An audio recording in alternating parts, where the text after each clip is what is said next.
Welcome. I'm Bully. And I'm Mandy Morose. And tonight we're going to be talking about the discipline Potence.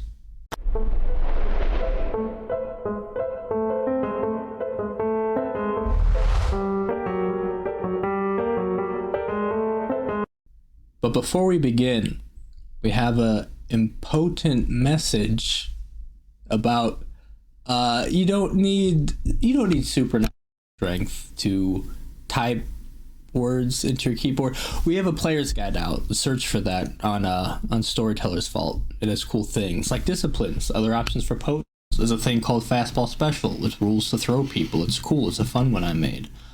What else? Start playing. Go to website. Start playing games if you want to play Vampire the Masquerade with me running it and her being there, adding her whatever she adds to the experience. It's not a bad one. Anyway, on to discussing the discipline at hand. Potence is essentially supernatural strength. If you have potence as a vampire, that means you're very strong. It's simple. It works. It's good. Tell them more. It's a physical power to have. There's a medium to high risk of breaking the masquerade. And I can never say this. Choleric? Not caloric. That's like metabolism. Acid? No, it's like caloric acid intake. That's calories. Right? Is that what caloric comes from? Yeah, like caloric intake, like. So say this of word. Calories. Choleric. Like sad. Speaking of. Some of the clans who have potences or in-clan discipline include, this is typically associated with the Bruja, but the Nosferatu, the Lasombra, and certain bloodlines of the Akata, specifically the Gorgons, the Lamia, have this. The first power is Lethal Body. I couldn't figure out how to start that, so I just jumped right in. Lethal Body, with unarmed attacks, do aggravated damage against mortals. Another level 1 discipline power for prowess is Soaring Leap, which is like it sounds. Lets you jump real far. Specifically, a vampire could jump a number of meters equal to 3 times their potence rating vertically and 5 times their potence rating horizontally. And because this book uses the meter system, those of us who don't know that, you're gonna have to do a little bit of math to figure out feet. I remember I have a little chart that I made because I ran into this problem a lot. Anyway, what were you saying about your thing? Prowess? Mm-hmm. Oh, well, with prowess, you add your potence rating to your unarmed damage value and dice pools for feats of strength. You add half of your potence rating rounded up to melee damage. Very well said. Then there's Brutal Feed. Brutal Feed allows a vampire to drain a human in a single turn. Every point of blood they sate causes aggravated damage. If you use this on another kindred, it just causes superficial damage. In combat, if you do like a brawl attack with your fangs, this happens right after that. First doing the bite damage, and then the damage from this power. The wounds are mainly like internal, because they're like sucking the blood so fast it's literally like hurting your veins and organs. It's brutal, as the power suggests. Horrendous. But with Spark of Rage, you will need Presence 3. You have to add potence to attempts to rile or incite persons or a crowd to violence. Doing so on kindred could cause a fury frenzy. Yeah, this is an interesting one because this, to me, doesn't make sense as a potence power because like it's supposed to be like a physical power and this lets you get people riled up. But I think they just made this like a potence presence thing because it's like a very Bruja thing. Mm-hmm. So they wanted this to be an amalgam like specifically for Bruja. Gonna say it on the record, doesn't make much sense. But it could be interesting. Yeah. Feels more like a presence power solely. Like it's very weird to have to like do an amalgam kind of power with it to achieve that, effect. Agreed. Next, we have Uncanny Grip, which allows a kindred to climb or hang from vertical surfaces through just their brute force grip. So it's like those who are familiar with other games, like a spider climb. But instead, you're literally like digging your fingers or toes into surfaces and climbing around.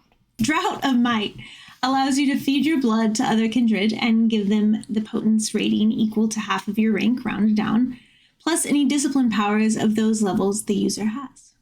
Which is, I think it's pretty cool, especially like with the plus the discipline powers that you have. Like, that's a whole lot of cool stuff that you could potentially pass on to someone else. We've had that in one game.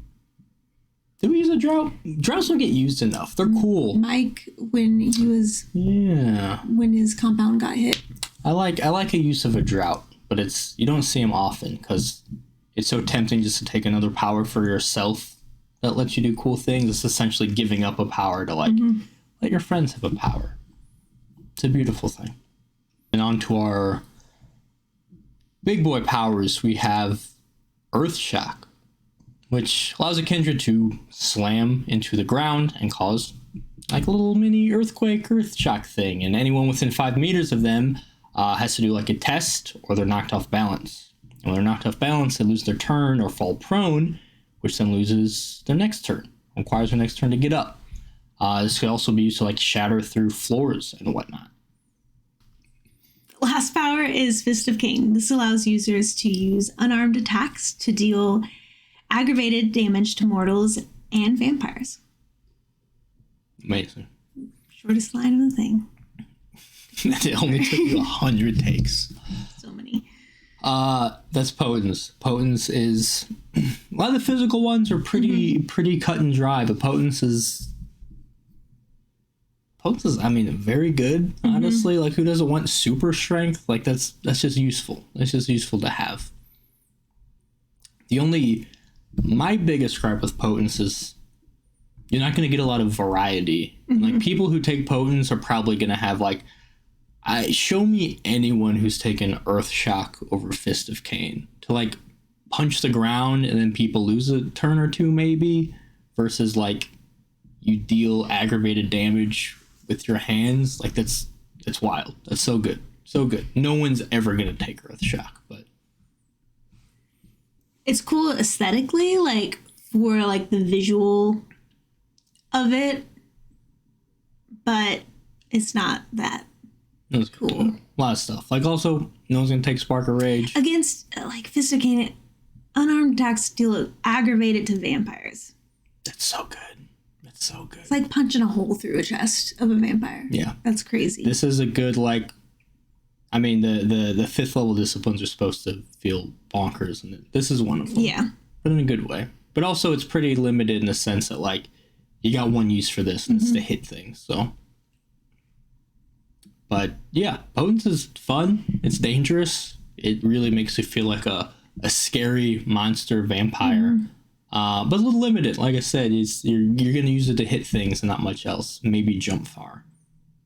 That's about it. Makes you really good at hurting things. Climb up buildings. Which honestly, like, kind of feels like one of the coolest ones. Uncanny Grip? Yeah, it's pretty sweet. I feel like we're always trying to, like, get into buildings, like, unseen. Like... You? Me. And I never have Potence, so it's always like, ah, damn. If only I had, like, spider fingers. Spider fingers. I like Uncanny Grip. Uncanny Grip's fun, too, because literally, like... putting holes in walls with your fingertips. Yeah. It's a good time. So Potence, what are your overall thoughts? Have I played something with Potence? I don't know. I haven't. Well, I know you haven't. It's a fun one. But again, I like things that are like, oh, what's a creative use of this power? Yeah. These are all very straightforward. Yeah. Like you kind of know how you use them. But also a great one for, like, people who are new trying to figure out what to take. Like, you're gonna do some damage with this one. You're gonna be taking care of taking Potence or playing one that clans with Potence. Also interesting that it really is pretty limited. Like, in the core rulebook, there's only 2 clans with Potence, Bruja and Nosferatu. It's not until, like, the Lasombra get introduced that have it. And then really only certain bloodlines of the Kata have it. So I think so far, off the top of my head, this is one of the most, like, the least amount of clans have this as an in-clan discipline, even though it feels like a very... Just like a general... Yeah, vampires are strong. Yeah. That's what I was thinking about when we were reading through it. It was like, this kind of feels like vampires are supposed to be, like, this strong. Like, this kind of feels like a standard, like, for it. But it's not. Yeah, I think in a lot of lore it's just like outside the Masquerade, super strength or increased strength is just a thing vampires have. Yeah, which like they do, but like not to the point where it actually hurts other kindred, or like even on the first time inflicts, aggravated to mortals. Like, yeah, I mean, really, interesting. Most vampires are as strong as anyone, unless they have potence, which I think some people forget sometimes. Anyway, that's potence. Well, where are we ranking this? Where does this fall for you in the general, like, roughly, where are you putting potence on your favorite disciplines? I'm all about, like, the mind powers, really. So I feel like I give C's a lot, but I feel like it's a C+, generally. And, I feel like it gets the plus because of the Spidey thingies. Hate that. Yeah, even though, again, I like options, because I like two vampires of the same discipline. Using them completely having different things. Yeah. But this was also the one, when I was writing the player's guide, I think I only have one extra discipline, because, like, how many ways can you say you're strong? It limits itself, yeah. Yeah. And in the old version, I think it literally was just, like, you just take dots in it, and that just makes you strong. Like, there wasn't, like, a power attached to it. You can use potence in, like, other ways, though, right? Like, for your... Aren't there other, like, ways to add it to different things? Like, your health or your, like... That's fortitude. Oh, that's fortitude, right. Yeah, it's really, really limited. Yeah. Because, like, how many ways can you say, this allows you to do a strong thing, but justified to where, like, why don't you just make a strength check with potence? Because, like, prowess already, you add your potence rating to your strength stuff. Yeah. So, like, that really says everything. Like I said, I came up with the rules for, like, the fastball special, because it's a comic reference. We're talking Spider-Man today and stuff, even though it's not a Spider-Man move. It's also makes me think of that one scene in Twilight. They throw each other in Twilight?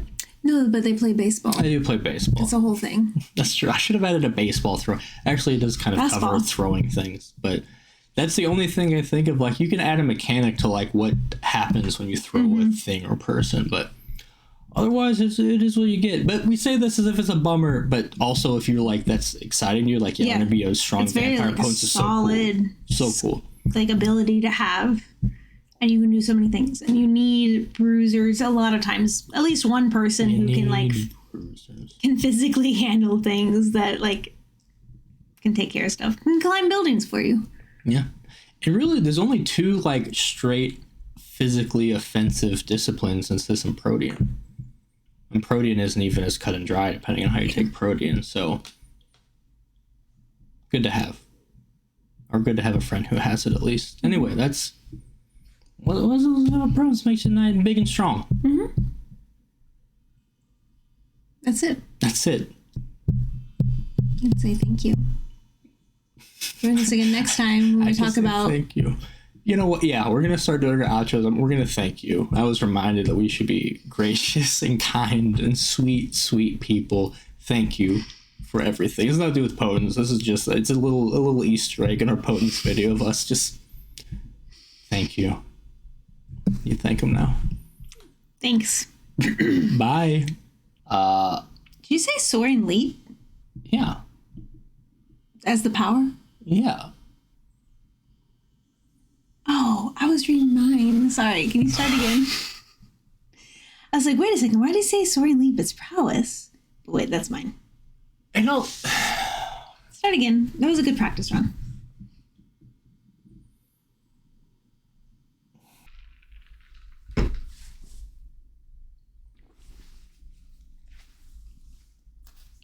It's wet. Over here, I had it. Aha. But I heard a whimper. Because your whole bit just now is hilarious.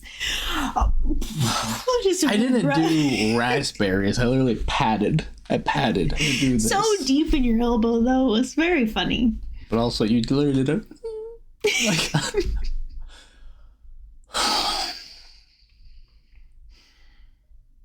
I don't like that. Okay. But I'm natural. Why is that where I keep going first? Why are you naturally Italian first? There's a lot of reasons why I'm naturally Italian. None of it makes sense, but I'm really excited for that.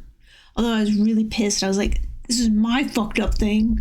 You don't get to have this same fucked up thing because then I have to make allowances for yours. That's why you need a hanky. I'm not getting a hanky. You have bolo ties aplenty. Why don't you have a hanky? I don't put mucus on my bolo ties. Yeah, but it like goes with the aesthetic. I guess. I'm gonna get you hankies. Will come useful for with your like initials on them. Oh, embroidered. I would just use it to get my mustache drippings. Yeah, I feel like it'd go to good use. Other than your elbow crease. That wouldn't be bad. It'd be hilarious. But also, there's nothing wrong with an elbow. You don't use your elbow crease? I mean, for sneezing.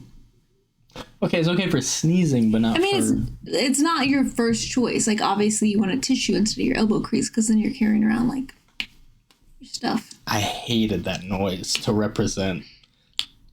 Because I heard, in my mind, I visualized, like, you extending and it, like, pop. Okay.